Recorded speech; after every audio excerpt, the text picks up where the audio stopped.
How do I think that fight's going to go? Look, yeah, I have fought both of them. Islam is going to be a hard man to beat.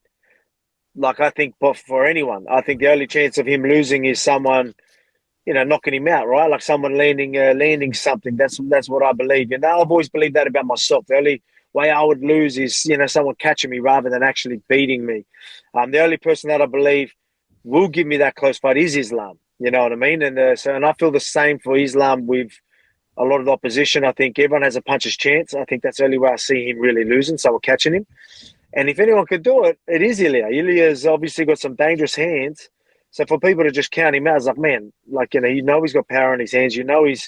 Um, he's going to be looking for it. He's composed. And even if things aren't going his way, he's going to keep looking for it, keep trying to find it until he does or until he loses. So, he's dangerous. Maybe if the gas tank goes, we'll see when he starts, them later rounds with someone like Islam.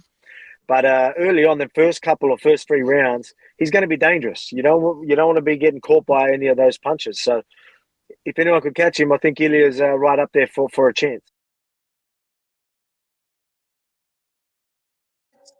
Good. I did a couple of post-fight shows, ESPN and TNT Sports, and I said the same thing on both.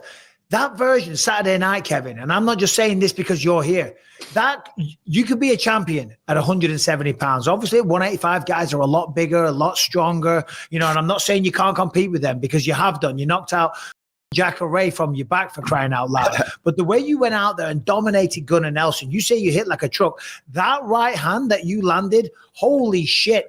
I don't think Gunnar recovered all fight from that. I think he was still dazed and confused. Yeah, I agree. I think he was hurt. Even from the chipping from the bottom, I think chipping from the bottom with that thing sometimes sends people to another realm. They're not all the way gone, but they're for sure over there with the stars and the dangles, Let me ask you, I thought you were going to talk some shit there to Felder. I thought you were going to, I thought that's where it was going. I thought, we got some good stuff here. I love Felder. Dude, I have nothing but respect for him. Like I told him in the back when I was doing some work, I said, fought James Vick back in the day. And, he's a guy around here that a lot of us, look up to, made it there before us, so you got to look up to a guy like that. And you and him, you know what I mean? Like I said, he came back talking about leg kicks and it changed the way we fight around here. So yeah, nothing but respect. Brandon's so good. He's such a high level. And I'm really curious to see how Steve goes in there after he's lost to Kai, because I thought he was fighting really well against Kai. He just got caught. Yeah. And obviously against Pantoja, one of those, just like we just said before, left in the hands of the judges very well could have gone the other way. I'm curious. I think this is going to be a hard fight for Steve. I think because Moreno obviously likes mixing it up in the fight. He utilizes that tight meat boxing and he's very happy to push into takedowns, single legs, and utilize his grappling there. But I don't know, I'm excited for it. We did a face-off at the O2, and it literally took 5 seconds. But when we did it, we walked up to each other, and obviously, bro, I'm not 6 foot. I'm not 6'2". I'm 5'9". I've never been tall. But he walked up to me, and he said something. He was asking me about my height, and I was like, how tall are you? 5'8", 5'9"? He was being a dickhead. And I was like, I'm 5'9". And I was like, what are you 6'2"? I was like, you got those big shoes on, just making a joke of it. And then we faced off for legit 5 seconds, walked off. I don't know if it's his manager, his brother, and him were like, oh, this is super awkward. They said some stupid ass shit. And me and my team looked at him like, yo, you're in London. This is your fight week. You're bitching about having to do some little ass media.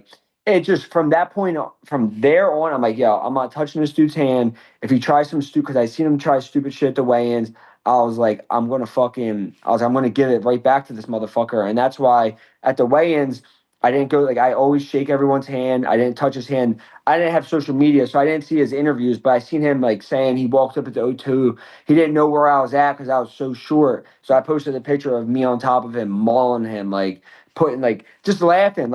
I'm respectful. GSP's my favorite fighter.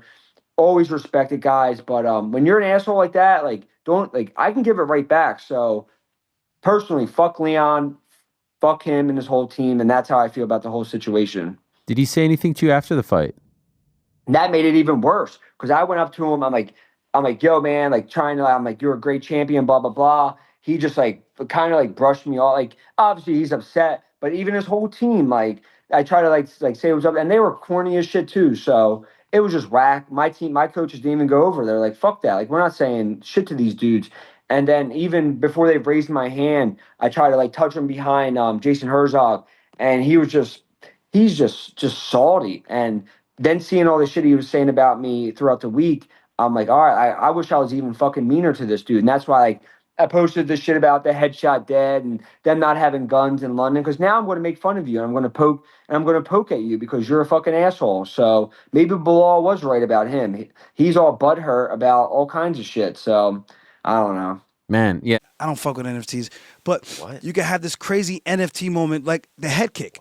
That's an NFT worthy moment of what people. Okay, I see what you mean. You know, yeah.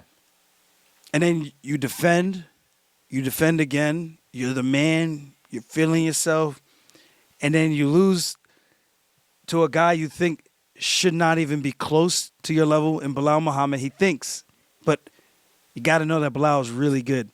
If you don't think Bilal's on your level, that's crazy, right? Then you're kind of tweaking, in my opinion. I mean, that's crazy to say. So I'm not saying that's what Leon thought, but it almost came off like, I guess, in the build up to the fight, right? That maybe he was a little bit dismissive of his skill set. Because I'm like, yo, this guy may be, as people say, quote unquote, a boring grappler, but the Gilbert Burns fight wasn't boring.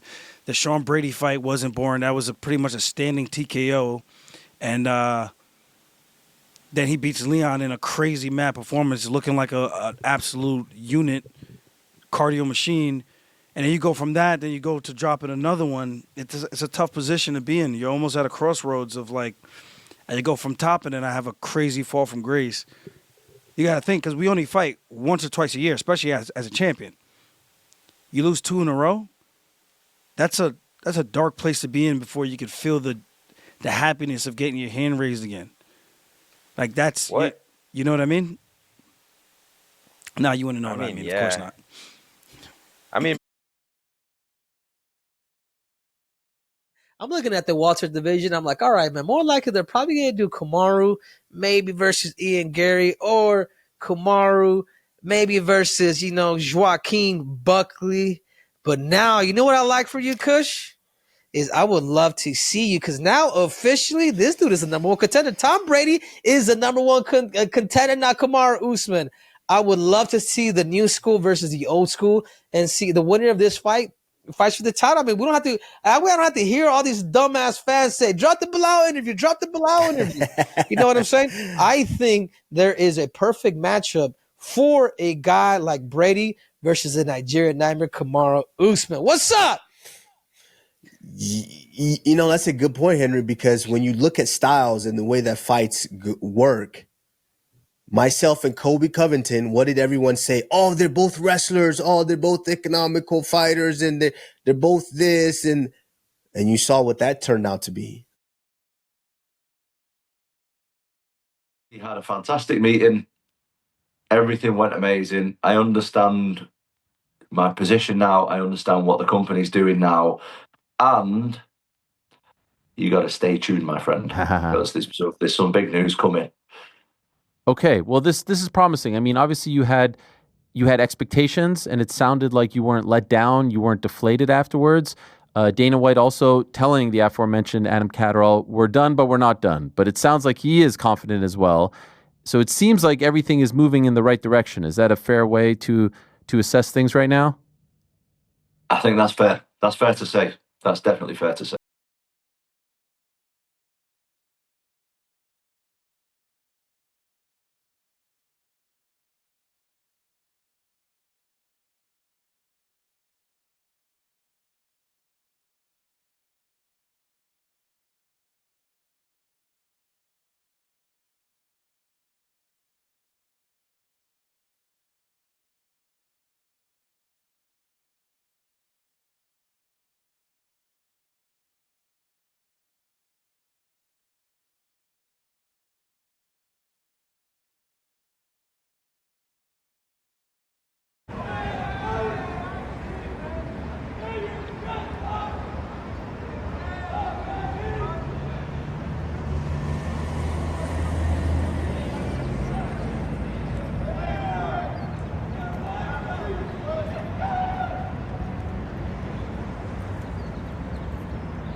pardon Cain Velasquez and put these child molesters to death.